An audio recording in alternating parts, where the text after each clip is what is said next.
to FailCraft, the podcast where we dive into the messy, real side of success and explore how setbacks become the stepping stones to growth and clarity. I'm your host, Ezekiel Liferia, and today's guest is Robert Gaines, an entrepreneur who has weathered a trifecta of disasters that would have crushed most people, from having his recording studio robbed clean in the 90s to opening a restaurant right before the 9/11 and launching an art gallery just as the 2008 housing crisis hit. Robert has a PhD in navigating worst case scenarios. He is here to share how those external shocks forced him to question every assumption he had about the world, leading him to sobriety, a life of geo-arbitrage in Nicaragua, and the authorship of his book, Scintilla. So, did I get that right, Robert? Is it Scintilla? You did. That's beautiful. Great. So, Robert, it's a privilege to welcome you to FailCraft. Thank you very much for joining us. The honor is mine, Ezekiel. Thank you so much for All having me right, on. let's dive in. So, looking at your timeline, Robert, you faced the post 9/11 economy with a restaurant and the 2008 crash with an art gallery, and again in 1998 rather, you came home to find your recording studio completely emptied by thieves. So can you take us back to any of these moments? So what did those setbacks period feel like for you? Sure, as if a burglary wasn't bad enough. The timing was really bad, as most burglaries are. Was just at the end of 8 years in the U.S. Army. And I could tell that the recording studio, because I wasn't an official business yet, I had all the equipment. I was bringing bands in, and we were still very much in the testing phase. But I could see, people liked the studio. They liked what I was doing with the mixes and the music, and I thought this is fantastic. So I told the Army, I'm not going to stay any longer. I'm going to do my 8 years. I'm going to honor my contract, honor my commitment. And they offered me to go to Hawaii, which is a very nice place. And I said, no. I said, no more. I have what I think is going to be a very good business, and I'm dedicated to this, and I'm going to go down the entrepreneur path. So I signed a statement in the Army called a declination, which effectively ended my career. I mean, I still was on the job. I still had a few months left of my obligation, but there was no future opportunities for promotion or staying. And then that's when the burglary happened. And you can't undo that Mm, declination. So here I was with no job and no business. And, again, as if the burglary wasn't bad enough. So I went from being a sergeant in the Army to having the studio. I was married. I had a house. And within about 120 days of all of that, I ended up just escaping with a car payment and a trash bag full of clothes. So, I mean, I went from hero to zero about as fast. The only time I know people that could lose that much money is a drug addiction or mm. gambling addiction. How fast I went from doing pretty good. I was in a very good position. People had respect. I had respect for them. I got to work with musicians. I was living my dream. And then one day, boom, it's gone. Somebody came and took 3 cars, and they took everything away from my house. They even took personal items from the house, but of course the studio, they took everything. And that was, out of those 3 problems that I had, that was the toughest to get over because I was young. I was 25. I was very ambitious. I had had setbacks in my life, but Ezekiel, nothing like that. I mean, my life was pulled away. And the part that people don't talk about is mentally, it took me 3 years to recover mentally. I was messed up. I was out there like a zombie for about 3 years. Financially, it took 10 years. 10 years to get out of that financial hole because there was debt associated with the studio and things like that. I'm sure you have some follow-up questions. Yeah, I do, Robert. So, after that moment, how did you find the grit to scrape together equipment and honor your commitments to the band you were producing?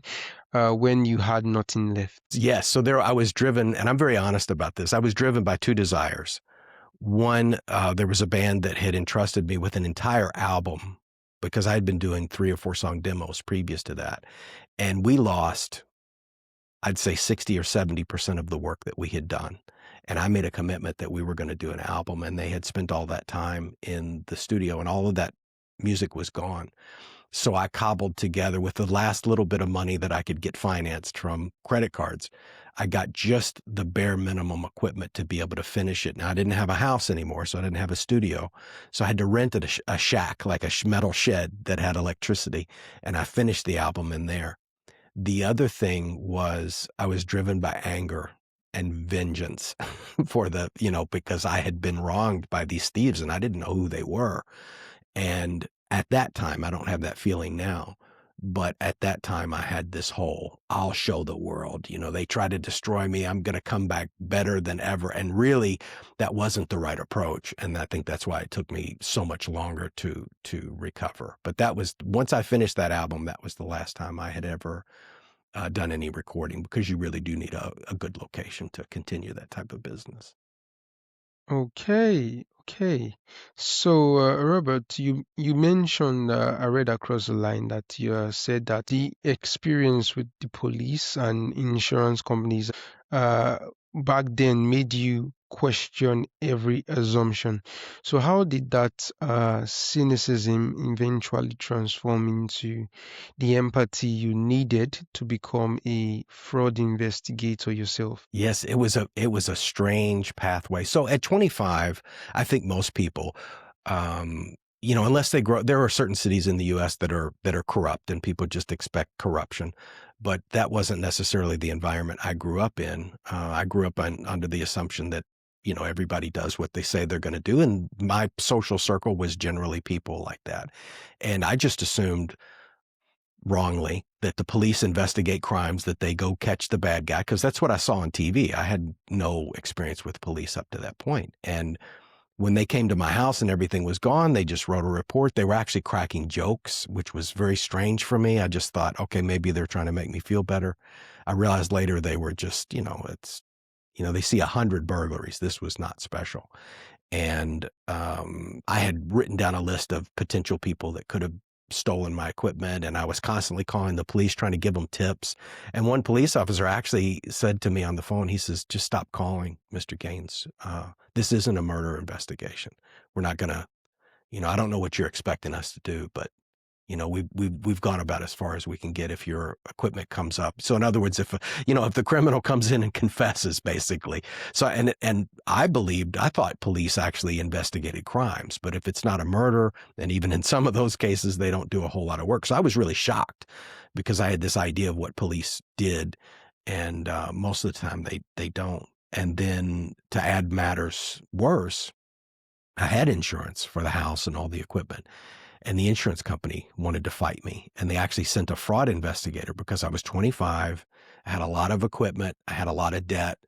And they just thought maybe this young guy made a mistake, and he realized he was in over his head, and he pretended to steal his own equipment to make so they thought I was trying to make money from the burglary. Meanwhile, my life is destroyed.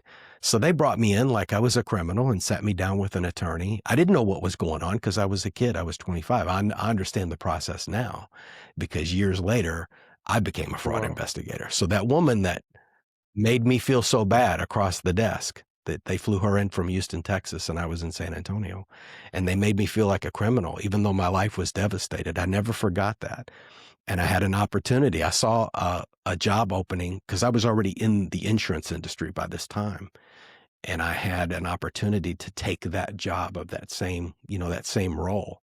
And I made a commitment to myself that I was only going to go after truly fraudulent cases. And actually, I was very, very good at the job, but I never put never put an innocent person into a position like they put me into. I made sure before I went through the process to really investigate someone that I had a really strong case, because I did not want to harass innocent people the way I was. So I did get to, in a way, bring the universe back into balance, because I was out there catching criminals, and I was making sure innocent people weren't wrongly accused. So that was a really good feeling to be able to close the circle on that experience. All right. So, Robert, for you, opening a restaurant just before 9/11 is a massive external shock. So, when the national depression hit and the dining room stayed empty, so how did you handle the responsibility of paying staff, when the revenue simply wasn't coming in that much? That's right. We were a new restaurant too. We were only a couple of months old.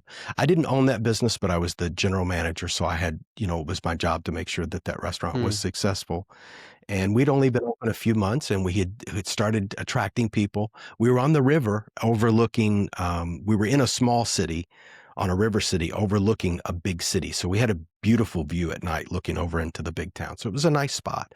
The rent was very high. Back then it was $10,000 USD a month, which that may sound like a lot, but in 1998, to today's dollar adjusted for inflation, that's probably $15,000 a month just to rent the restaurant. That wasn't our staff, the food, the refrigerators, electricity, insurance. So it was a very expensive operation. And I remember the towers coming down. I had a friend visiting and it came on TV. And I thought, oh man, I'd never seen anything like that. That was like our Pearl Harbor. And I just went into work the next day like normal. And customers didn't come in. Customers didn't come in for weeks. And after about 3 weeks, people slowly started to trickle in, but it took about 4 months for us to get anywhere back to where we were before. Now, us being a new restaurant and having all these bills, because all that debt happens first when you first open the restaurant. It was devastating. We still paid the staff, but the first people that left were the waiters and waitresses because they survived from the tips.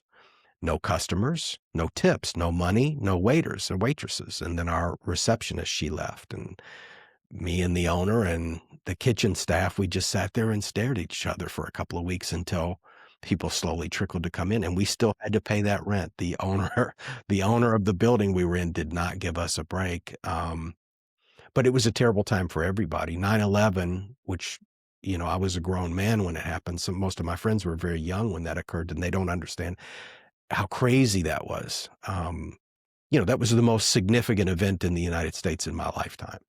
And, but we survived financially, but it really, really made our first year much harder than it should have been.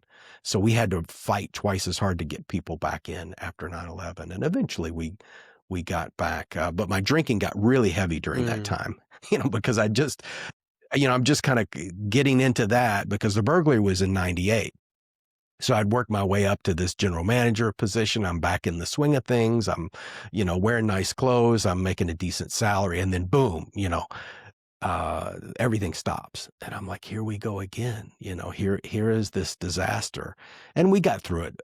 But eventually, because of that job, because of the drinking, got really heavy with me dealing with that. I actually quit drinking. When I left that job, that was the last time I ever drank alcohol because it was just, I was like, I need to keep my mind clear and keep my eye on everything happening so I don't get surprised anymore. So I needed my 100% of my brain.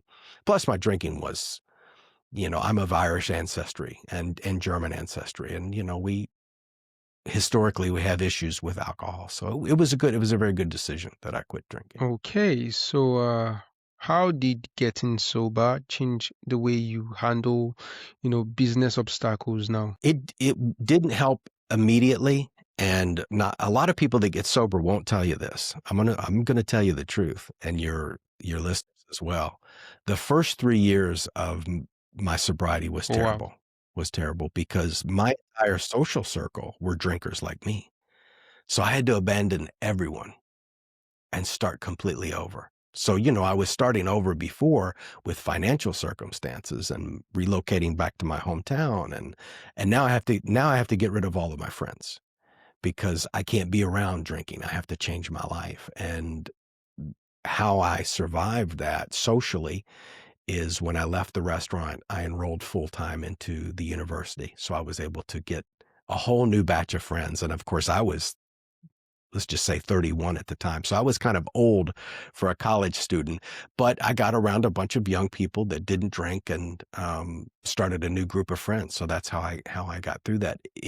And then after about 3 years of sobriety, what changed at 3 years is I started to see that for the first time that I had been responsible for some of the things that had happened in my life. I mean, obviously I didn't cause 9/11, but I could have done things differently that would have prevented the burglary. I could have behaved differently. I could have made different choices. And I never looked at myself as part of the problem before. But after 3 years of sobriety, I finally first had this glimmer of self-reflection. That's when everything changed. So now when I have a problem, the first question I ask is, what did I do to cause this? Whereas the old me was, what are they doing? You know, it's everybody, it's Bill Gates' fault. It's this person, it's that. And now I realize my own role. So taking that personal responsibility changed everything for me. When you look at financially where I was then to where I am now, just the injection of personal responsibility and accepting that was a game changer. And I'm so glad that I finally figured that out.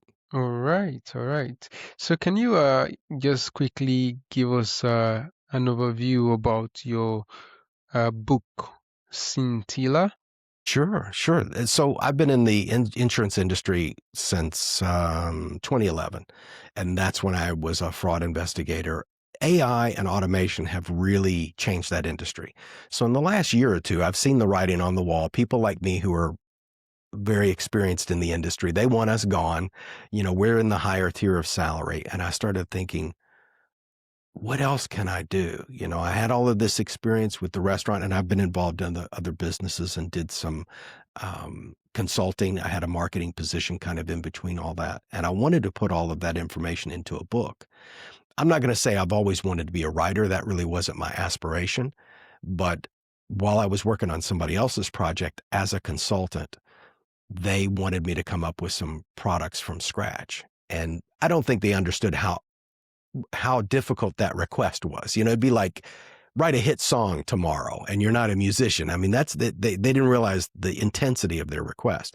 But I did what I always do. I usually go and I'll get 3 to 5 books about something. If I don't know anything about a subject and I need to participate in it somehow, I'll go get 3 to 5 books on it, read them back to back so that I can just begin to understand the right questions to ask and understand what I need to do.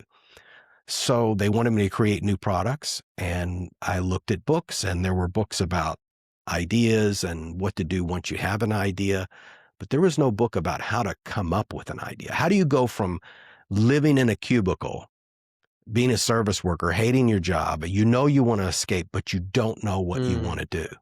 This book answers that question. That's the shortest way I can say it. Wow, wow, wow. Interesting. Indeed interesting. So, your book, Scintilla, is about generating ideas.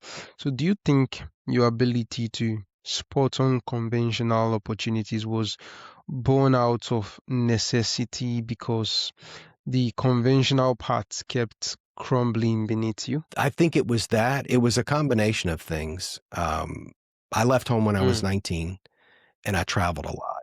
And to leave home so young, I guess maybe by US standards, and to be gone all that time and having to survive by my wits, so to speak, I had to really watch and observe the world I was in and figure out what was going on. So even when I opened the recording studio, it was because I heard musicians complaining, and I thought, well, they were complaining about these other studios, and this guy's hard to work with. And so I started to look, what does it take to open a studio? And I just got really good at keeping my eyes open and my ears open for stress and strain and problems people were willing to pay for. Art gallery was the same way. At that time in my life, in 2008, I was hanging around a lot of artists, painters, and photographers and sculptors, and they were complaining about art galleries the way people used to complain about the studio. So I started visiting art galleries, read a few books, and that was, an art gallery is even easier than a recording studio. I don't mean to make the industry like I'm making fun of it, but an art gallery is a building with good lights and a good marketing and some good art on the wall. It really, there's not much more than that. So I had a marketing background.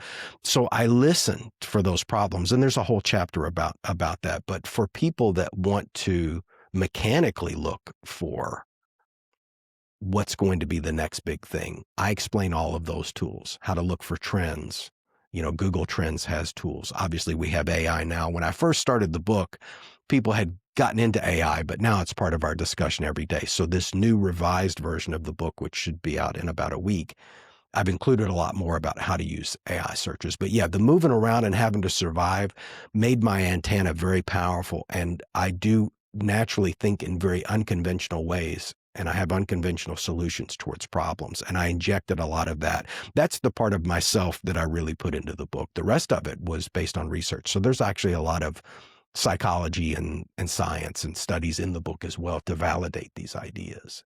All right, all right. So, for the entrepreneur listening right now who feels like their equipment has just been stolen, whether literally or metaphorically, yeah, and they are starting at a total loss. So, what's the first mental shift they need to make today to stop panic and start problem solving? The biggest thing that solves problems is momentum. And I'm not a big runner. I do run and jog occasionally to stay healthy. And anybody who's ever run knows especially if you're running a race, they tell you never stop. Because once you stop running, you lose that momentum and it's harder to start again. The solution to a lot of problems, including, and I'm not a doctor, but including depression, is forward momentum. So I hate to sound like a Nike commercial and say, just do it. I'm not saying that. I'm saying you have to put one foot in front of the other. As a matter of fact, the program that I got sober with, which a lot of people are familiar with, they say one day at a time. I have to, when you come home and your equipment's gone and your life is destroyed, you have to think a second at a time or a minute at a time or an hour at a time. So when I'm stressed and I still have problems and bad things still happen and bad things still come out of nowhere, I have to ask myself, what's the next right decision I can make right now just to take a chip away at this stone that I have to break through? Everybody thinks about solving the problem in totality. They want to break the boulder down into pieces. You just have to start to chip away. What can I do in the next 5 minutes, 10 minutes, 20 minutes to get past this situation? And for alcoholics, what can I do in the next 20 minutes to not go to the liquor store and drink? Or what can I do in the next 20 minutes to save my marriage? What are these little, you don't have to run a marathon. Sometimes it's just tiny little actions build up to this incredible opportunity. That's how you get there. Then we look on YouTube and we look on Instagram and it looks like somebody went from zero to Ferrari overnight, but it's those tiny, thousands of tiny decisions that get you there. Hmm. All right, all right. So, I'd like to ask you a personal question, Robert. After surviving theft, national tragedies, economic crashes, and finding clarity through sobriety, so I'd like to know, what does being successful truly mean to you now? Success has always pretty much meant the same thing to me. Success is freedom. Success is the ability to say no.